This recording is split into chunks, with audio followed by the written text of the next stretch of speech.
Film diawali dengan diperlihatkan seorang raja bernama Raja Zhou yang berubah menjadi raja yang jahat akibat hasutan dari seorang wanita yang bernama Daji. Daji merupakan siluman yang menyamar sebagai salah satu selir dari Raja Zhou. Pada suatu hari, seorang prajurit terlihat memasuki kamar sang raja. Tak diduga saat itu raja sedang bersama dengan Daji. Tak tanggung-tanggung, Daji langsung memangsa prajurit tersebut karena telah lancang masuk ke dalam kamar raja. Scene lalu beralih memperlihatkan beberapa kesatria yang sedang menuju ke istana. Mereka dikirim untuk misi penyelamatan tetua agung sebelum matahari terbenam. Mereka ditemani oleh seorang penyihir bernama Jiang Zia. Namun di sini, dua kesatria bernama Ji Lei dan Jiva ditugaskan oleh Jiang untuk memimpin pasukan yang lain. Sementara itu, di istana sedang diadakan sebuah acara. Terlihat di tengah kerajaan, tetua agung sedang disandra oleh raja. Daji pun menghasut sang raja untuk mengambil mata dari tetua agung.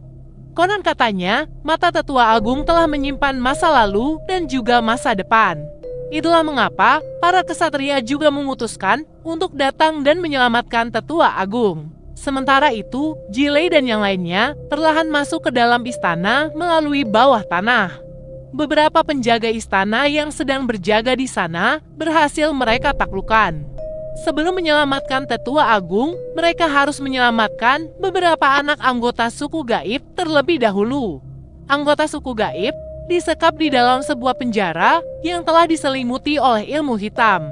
Akhirnya, Jilei terpaksa menggunakan kekuatan sihirnya untuk membuka penjara tersebut. Tak diduga, tindakan itu akhirnya membuat Jenderal Leocard mengetahui keberadaan para kesatria tersebut. Oleh sebab itu, setelah berhasil mengeluarkan semua anggota suku gaib, mereka malah dikepung oleh semua penjaga istana. Beberapa orang dari kesatria langsung sigap melindungi semua anak suku gaib, dan beberapa kesatria lainnya akhirnya terbunuh. Di tengah kepanikan itu, para suku gaib memutuskan untuk menggabungkan kekuatan mereka dan berpindah tempat. Di waktu yang sama, waktu tiba-tiba terhenti saat seseorang bersiap mencongkel mata dari tetua agung. Saat itu juga, Jiang pun datang di tempat tersebut. Hal itu tentu saja membuat sang raja pun akhirnya murka. Tak diduga, Daji perlahan mendekati Jiang dari belakang dan berniat menyerangnya dengan tubuh silumannya. Beruntung Jiang menyadari serangan itu dan berhasil menghindar. Namun, Daji tak menyerah begitu saja. Ia menggunakan ekornya untuk mengepung tubuh Jiang dan mengutuknya menjadi lebih mudah.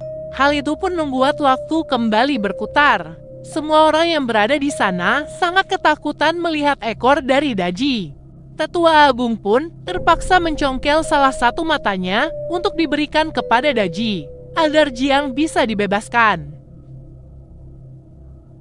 Kembali kepada Jilei dan yang lainnya yang kabur dari aliran air bawah tanah.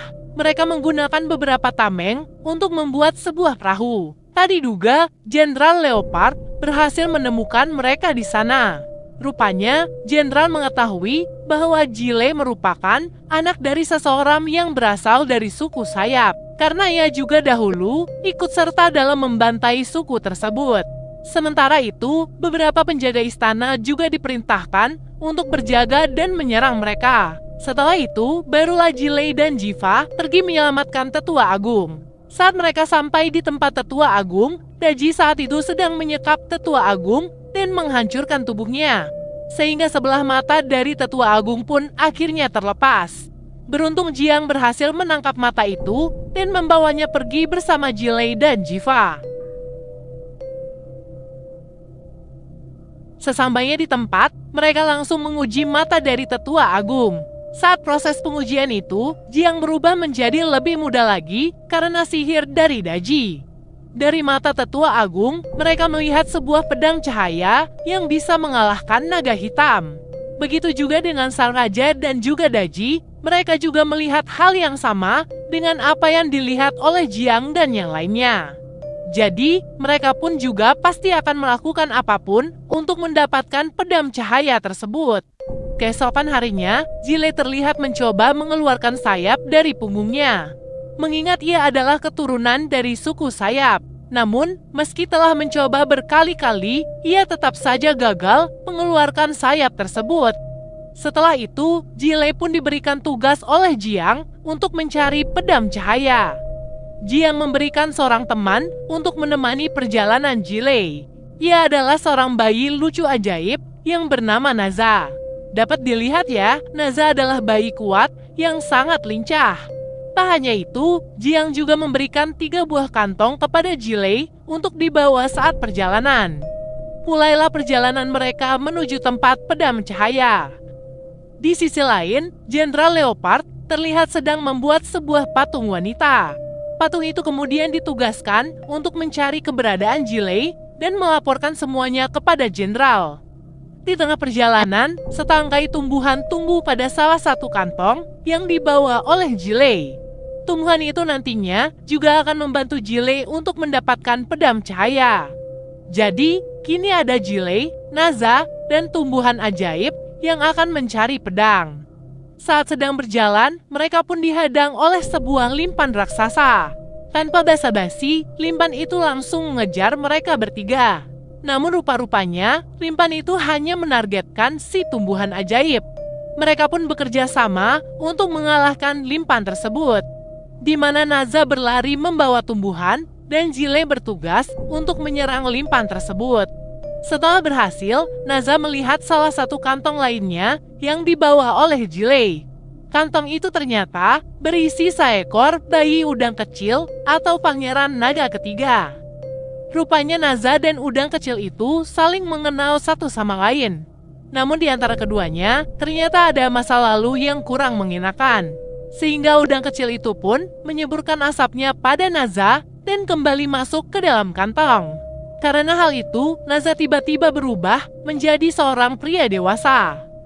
Setelah itu, Naza ternyata ingin pergi dan tidak melanjutkan perjalanan. Namun, Jilei mengatakan bahwa hanya dialah yang bisa menuntun Naza ke roda angin berapi. Nah, roda angin berapi ini adalah senjata dari Naza. Itulah mengapa Naza akhirnya memutuskan untuk tetap ikut. Mereka pun akhirnya melanjutkan perjalanan untuk mendapatkan pedang cahaya. Di tengah perjalanan, mereka melihat sebuah gurun yang sangat luas dan sebuah istana di tengahnya. Di tengah istana itu, terdapat seorang pria misterius yang tengah mengendalikan tanah. Naza yang nakal berniat untuk mengambil sebuah guci milik pria tersebut. Akhirnya pria itu pun menyerang mereka dengan kekuatan pengendali tanah. Jilei dan Naza bersatu untuk menyerang pria tersebut. Dengan bertemunya ketiga kekuatan itu, gurun sebelumnya pun berubah menjadi lembah. Tak diduga, pria itu ternyata adalah seseorang yang bernama Yang Jian. Ia terobsesi oleh kutukan sang rubah. Jilei pun meminta bantuannya untuk melawan siluman naga hitam yang akan menyerang. Ia pun memberikan kantong terakhir kepada Yang Jian, yang ternyata berisi seekor anjing langit milik Yang Jian sendiri.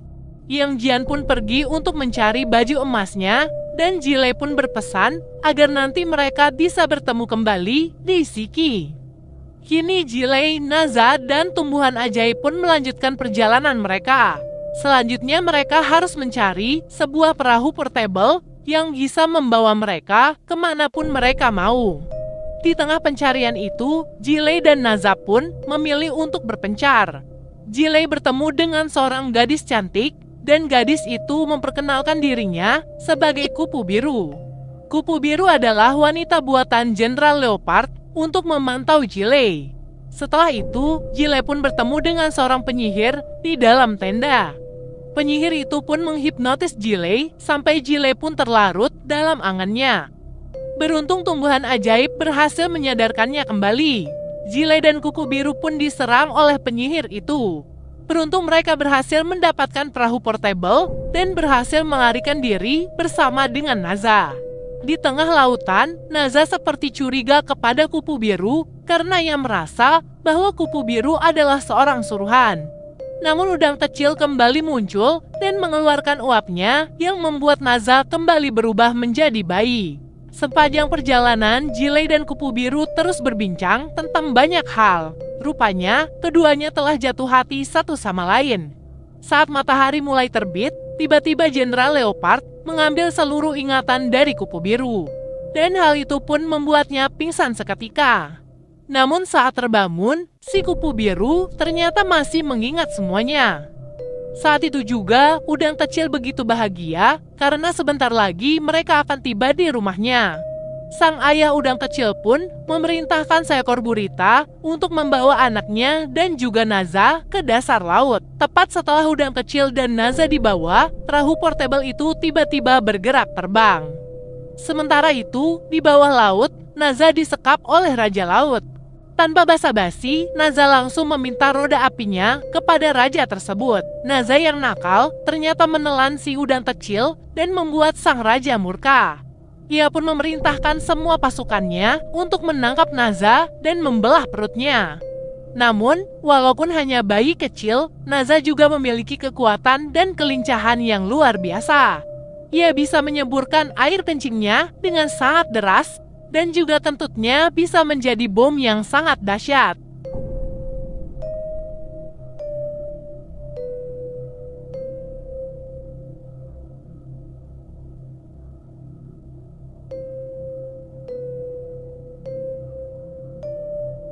Dengan kekuatan itu, Naza pun mampu dengan mudah mengalahkan raja dan semua bawahannya. Akhirnya, Naza berhasil mendapatkan roda angin berapinya kembali. Setelah mendapatkan roda angin berapinya, Naza pun kembali berubah menjadi dewasa dan mengembalikan udang kecil pada sang raja. Dan ia pun akhirnya pergi dari tempat tersebut. Di waktu yang sama, perahu portable membawa Jile dan yang lainnya ke sebuah tempat di atas langit. Tempat itu ternyata adalah tempat kelahiran Jile, yaitu kediaman suku sayap yang sudah punah. Dengan kekuatan sihirnya, Jile pun menyatukan figura burung matahari. Dan keluarlah pedang cahaya itu. Tak diduga, Jenderal Leopard ternyata juga sampai di tempat tersebut. Jenderal membawa banyak pasukan untuk menghentikan Jile agar ia tak bisa mendapatkan pedang cahaya tersebut. Jile awalnya berusaha untuk melawan. Namun apa daya, pasukan yang dibawa terlalu banyak. Sehingga Jile pun berhasil ditangkap dan diikat. Kemudian, Kupu Biru memohon kepada Jenderal untuk tidak membunuh Jile. Dan sebagai gantinya, ia akan mengambilkan pedang cahaya untuknya. Meski Kupu Biru tahu bahwa nyawanya yang akan menjadi taruhannya. Saat pedang itu ditarik, ledakan pun akhirnya terjadi. Jile pun terpental dan langsung menyelamatkan Kupu Biru dengan sayapnya yang tiba-tiba keluar dari punggungnya. Dengan sayap itu, Jile pun bisa terbang dan membawa Kupu Biru. Kupu Biru yang berada di pelukannya sekarang telah sekarat. Ia pun mengungkapkan identitasnya yang sebenarnya kepada Jile. Di ambang kematiannya itu, Kupu Biru pun mengungkapkan bahwa ia sangat ingin melihat matahari terbenam. Tanpa lama-lama, Jile pun langsung terbang dan membawa Kupu Biru untuk pergi melihat matahari terbenam. Setelah itu, Kupu Biru pun berubah menjadi boneka kayu. Kemudian, Jile pun mengambil pedang cahaya di tangan Kupu Biru dan pergi ke Shiki. Di perjalanan menuju Shiki, Jile pun bertemu dengan Naza dan Yang Jian. Terlihat Raja Zhou dan pasukannya juga sampai dan bersiap untuk menyerang Shiki. Sementara itu, Jiang yang berada di dalam Shiki juga tak tinggal diam dan menggunakan sihirnya untuk menahan raja dan pasukannya. Seiring dengan kutukannya menjadi lebih mudah, maka kekuatan Jiang juga ikut menurun. Sehingga Jenderal Ji dan Shiki pun akhirnya berhadapan dengan Jenderal Leopard. Saat keduanya bertarung dan terjatuh dari atas tebing, Jile berhasil sampai dan terbang menyelamatkan Jenderal Ji. Jile pun menyerahkan pedang cahaya kepada Jenderal Ji. Sementara itu, Jenderal Leopard yang terjatuh dari tebing kemudian diubah oleh Daji menjadi laksamana abadi yang sangat besar. Kemudian, Jile, Yang Jian, dan Naza pun bertemu dengan Jiang yang diselamatkan oleh anjing milik Yang Jian. Tak diduga, guru Jiang sekarang telah berubah menjadi jauh lebih muda lagi. Jile dan yang lainnya pun bergabung untuk melawan Jenderal Leopard yang sangat kuat. Karena tubuhnya yang sangat besar dan kuat, Jenderal Leopard menjadi sangat sulit untuk dikalahkan. Bahkan, Jenderal Ji terbunuh dalam pertarungan itu. Akhirnya, Jenderal Ji pun menyerahkan pedang cahaya itu kepada anaknya, yaitu Jiva. Jenderal Ji pun meminta Jiva untuk pergi membawa pedang cahaya itu menuju mata air kehidupan. Sesampainya di sana, tumbuhan ajaib mengatakan kepada Jiva bahwa Guru Jiang telah dibawa oleh Daji. Kemudian Jenderal Leopard pun datang ke tempat itu untuk menghalangi Jiva. Namun dengan bantuan Jilei dan yang lainnya, Jiva akhirnya berhasil melompat masuk ke dalam mata air kehidupan. Tak lama kemudian, Jiva keluar dari mata air kehidupan dengan tubuhnya dan pedang cahaya yang bersinar sangat terang. Jiva pun mengayunkan pedang cahaya itu dan membelah tubuh Jenderal Leopard. Setelah itu, Jiva, Jilei, Yang Jian, dan Naza pun kembali ke istana Shiki dan membawa istana tersebut menuju Sauge. Sementara di istana Sauge, terlihat Raja Zhou dan Daji yang sedang membawa Guru Jiang yang sekarang telah berubah menjadi bayi. Terlihat bahwa Raja Zhou tertawa sangat bahagia karena telah menangkap Guru Jiang. Dan film pun selesai.